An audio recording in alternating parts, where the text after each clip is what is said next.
அப்படியே கஷ்டப்பட்டு நம்ம ராஜா காலத்துல பண்ணதுனால அப்படியே இருக்கட்டும் விட்டாங்க. பழங்காலத்துல போயிட்டு அது வந்து 2000 வருஷம் சொல்றீங்க. ஆமா 2000 வருஷத்துக்கு மேலேயே இருக்கும். 2000 வருஷம் போது ரொம்ப இதாச்சு. இதை வச்சு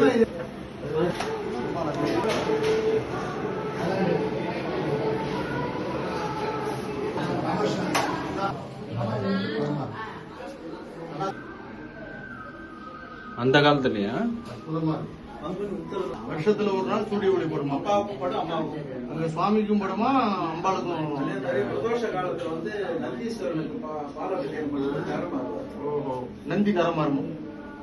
அதே மாதிரி நம்ம சாமி இருக்கிற கருவறை இருக்கு இல்லையா, அம்மா இருக்கிற